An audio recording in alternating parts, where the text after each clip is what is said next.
Hello guys, my name is Amit Sani and I welcome you to StudyIQ in this daily PIB analysis videos. These videos they come in the evening both in Hindi and English, and the Hindu editorial videos they come in the morning both in Hindi and English language. And today is 11th of February, Monday, and the data is crucial, very important today. Let's start with the data. Before that, these are the pen drive courses by StudyIQ, and you can order them on this on these numbers, and you can ask all of your doubts regarding these particular courses. And these are extremely important. Every day I tell you about them, so that if any one of you is left and you don't know about these courses, these are extremely important. Now, Ministry of Culture's data. The Cultural Heritage Youth Leadership Program specifically focus is on the less privileged kids from the backward areas, and these are given the leadership qualities, and trainings and other programs are being run for these particular kids, and especially the leadership qualities among youth, they should be developed. So this responsibility is given by this ministry to the CCRT organization, that is the autonomous organization working under the purview of Ministry of Culture, CCRT. Okay, we also read the datas and the website we also visit for the UPSC studies, the Cultural Resources and Training Center, okay, CCRT. And one museum division is also there, that is allowing these kids to visit these particular museums and all, so that this unprivileged section, and that is huge in the population numbers, so they can develop these qualities and they can know about the Indian culture, and later they may become tourist guides and all, and any kind of lucrative careers they can achieve based on these trainings and these educations. So this particular youth leadership program is going on by Cultural Heritage component of Ministry of Culture. Next, Defense Innovation Hubs. You see, there is a program of innovations for defense excellence, IDEX. This is a framework of the government by the Ministry of Defense, and under it they are going to set up and manage independent defense innovation hubs. Innovation hubs, as the name says, these are going to be hubs, and the collaboration would be there for many stakeholders, and the main aim would be the innovation, because the main issue is of the defense manufacturing and the autonomy and the independence in this particular sector, because India needs innovation, India needs its own manufacturing in the defense, but that thing is not possible totally, and we are heavily dependent on other countries. So innovation and research and development, these two things, they can help a lot here. These are the keys to success with this particular aim. So IDEX is going to set up these defense innovation hubs, and you see in Coimbatore in Tamil Nadu and in Nasik, that is in Maharashtra, these hubs would be set up, and Defense Innovation Organization, DIO, that has given clearance to these particular hubs under IDEX program. Okay, so this is organization, this is innovation and defense excellence, and these are going to be hubs. Three important things. Okay, and all these stakeholders would be there, and innovation, it can come from anywhere, from the MSME sector or Niti Aayog or any kind of organization, any kind of lab research sector. All these kinds of innovations would be invited here, anyhow you achieve the aim of innovation in the defense sector. Next, the same ministry's data, NCC activities. You see, National Cadet Corps. In 1948, the National Cadet Corps Act came. Actually, the history goes back to Defense India Act of 1916, when this particular service started, where it was a paucity of soldiers in the British Army. So they started giving basic military training to these youth from schools and universities and colleges. So it started from there, and now in 1948 the particular act came. After that, there is no war like situations, and there is no paucity of the soldiers, because Indians are always ready to serve in the military. So these are now taking active participation in the Swachh Bharat Abhiyan and AIDS movements, awareness movements, digital literacy, immunization, tree plantation, anti-drug campaign, water conservation. All these areas they are covering, because they have immense energy and they are active here. And their numbers, these are around 13 lakh today, and within 2-3 years they are planning to raise it up to 15 lakh number. Okay, so it is going to be important, and it is going to be compulsory for the students of schools and colleges in the country which are running under the government government schools. Okay, so full NCC coverage would be done. Next data is from Ministry of Earth Sciences. You see, we are talking about climate change, and the most important area where it is going to impact the most, that is the agricultural sector and our ultimate food security issue. These crops are so sensitive. If this 2 degrees centigrade or more temperature change on an average on the earth, if that thing becomes possible, if that thing happens, then certainly many of the crops would be failed, because they are climate sensitive, they are temperature sensitive, and when temperature is changed, climate is changed, then weather is changed, and all the conditions are also changed. So this is going to be a huge concern for the food security.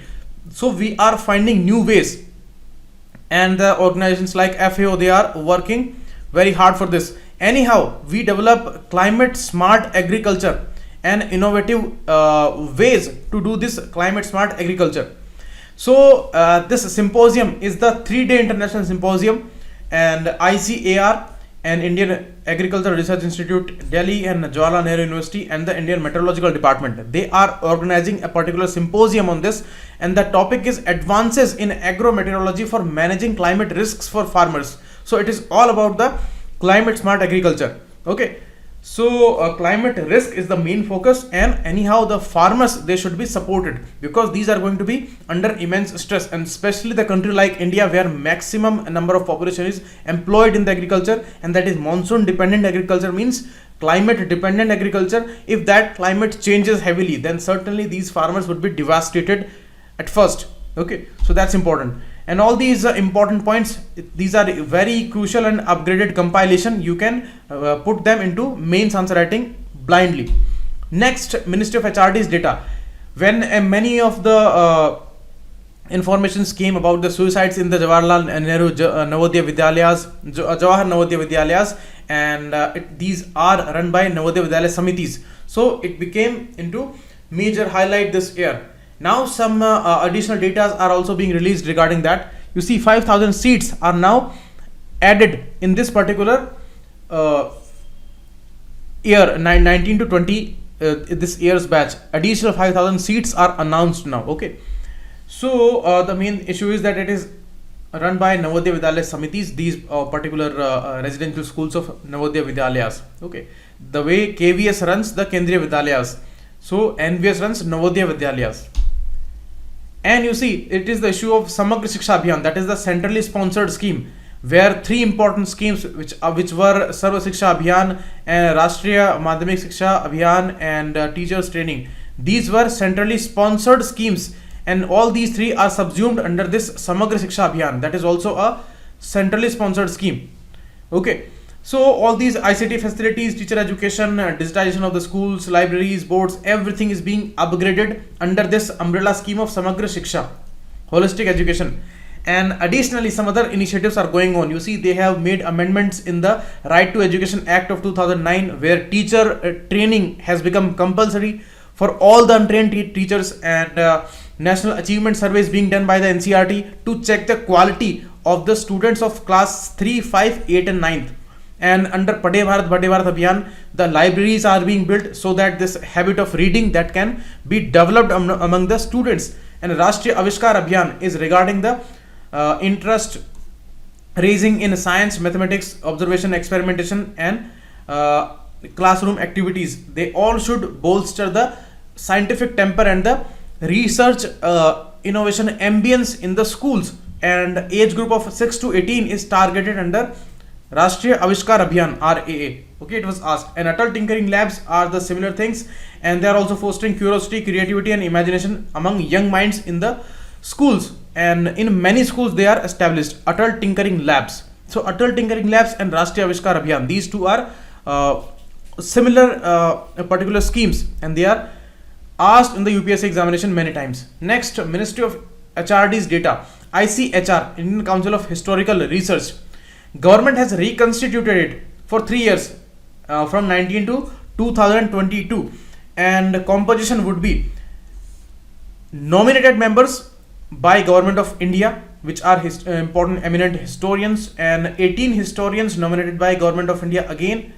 And this person, one eminent historian, would be the the chairman of this particular council, historical council, okay, ICHR, very important, and a representative of UGC and Director General of Archaeology and National Archives Director. These all are going to be on this particular council.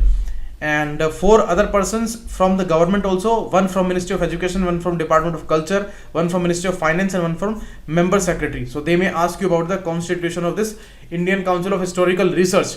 It's a very important and prominent body regarding the historical research in India, because history is the main focus today, and because of the politics they are talking a lot about the history of India, and that's why the ICHR becomes very important. So they may ask you a question regarding this this year. Next, Ministry of HRD's data, Prime Minister's Research Fellowship.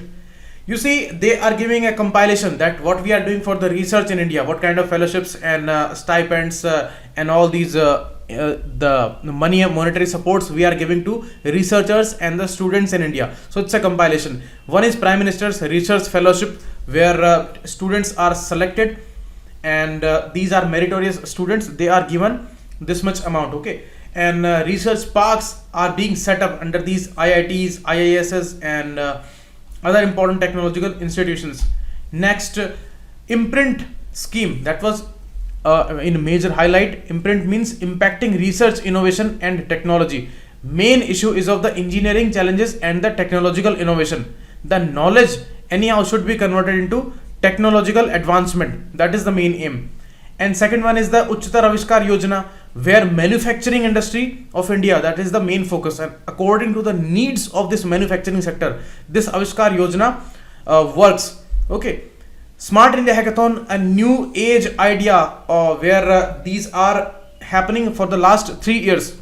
Since 2017, Smart India Hackathons, these are like international events where people from all the countries, from India, from abroad, they are taking part. All academicians, departments, ministries, representatives, and these scientists, students, they all are sitting together and they are finding innovative solutions. So it's a great innovative ambience that is created, and all these championships and all these particular programs are organized under it, and prizes are also distributed. So Smart India Hackathon, this is going on the lines of international hackathons, okay, and these are all based on internet and totally advanced technologies.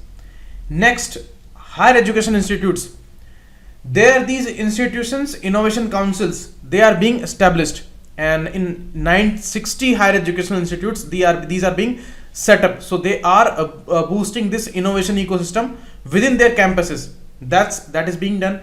Apart from that, a trainee teachers scheme under these National Institute of Technologies, these are being initiated. So TTS in NITs, that's important, and all these important schemes of income support and monetary support to these researchers, these colleges with potential of excellence, universities with excellence, and colleges and other particular areas where they have potential for excellence. So these centers are being set up. Startup grants are given. Fellowships like Radhakrishnan postdoctorate fellowships in humanities is given. For social science, Vivekanand fellowship is given, and postdoctoral fellowship for SC/ST students, women, and JRF SRFs for PhD students. So these all are boosting the research area of our country.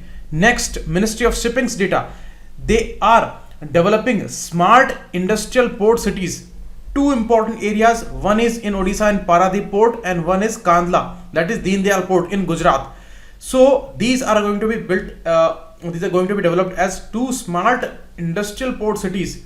Multi-modal logistic parks, industrial parks, and road networks, and truck terminals, and these railway terminals, and transport terminals, they all will be set up here, and these are going to be based on information and communication technology, and these are going to be 2 smart industrial port cities. These 2 are very important and major ports of India. Kandla is on western coast of India. You see, it is the Gujarat and it is India. Here, this is Kandla port. South to the south side of this particular Kutch Peninsula, this is Kandla port, and that is called Deen Dayal port. And here it is Paradip port in Odisha, that these both are chosen for this, and these are being developed under the Sagar Mala initiative of the port-led development Yojana of the government, port-led development, where they are going to set up these coastal important cities, coastal employment centers, and coastal innovation hubs. Okay, so under this program this is being done, and there is one coastal community development component also for this Sagarmala initiative. You see, one is Bharatmala, that is different one. This is Sagarmala, this is for the port led development. Okay, first during the Atal Bihari Vajpayee's time they started talking about the golden quadrilateral. After that these coastal highways and all these were discussed. After that the initiative of Sagarmala initiative came up with this present government, and they started in 2015 this particular Sagarmala initiative, that is going to be completed by 2025. All the projects are going to be completed by 2025. And under this port led development there is a community development component also. So they are running Grameen Kaushal Yojana under this particular Sagarmala convergence, and they are giving trainings and employment to these coastal community people. Okay, so this is all about this. And next data is from same ministry. Maersk Line, that is the world's largest container shipping company, that is going to run its containers on the National Waterway 1. It is on the Ganga River, and it is established from Varanasi in UP till Haldia Port in Kolkata in West Bengal. Okay, so this is the National Waterway 1, and National Waterway 2 is on the Brahmaputra River in the state of Assam mainly. Okay, so this information is about the National Waterway 1, where you see the positive thing is that all along this path of Ganga River there is very small gradient, slope is very gentle, so that's why this waterway is possible. So logistics, transports and passenger services are totally possible on this particular waterway, and it is very cheap method for transportation. So that's why they had run many trials on this, and now officially they are starting their services, and this Maersk company is going to move on this river Ganga. So these are all, and you see World Bank is also a major financial partner here. It is giving 5369 crore rupees for the as a financial assistance for these waterway project of India. And remember, this National Waterway 1 is on Ganga, 2 is on Brahmaputra, and other waterways are also decided. These are in state of Kerala in all these lakes, and these are on the eastern coast of India also in Krishna Godavari rivers and all. So these are important, and these are the MCQs. You can try their answers in the comment section, and please like these videos and put your comments. How do you see, how do you think about these courses? And Sunday is off for the PIB, and all other days these are coming. So thanks a lot, keep watching. It was Amit Saini, and the PDFs you will get on these Telegram channel and the Facebook group of mine, Amit Saini Group for IAS Preparation. You can send me a request, I would approve it. Thanks a lot, keep watching. It was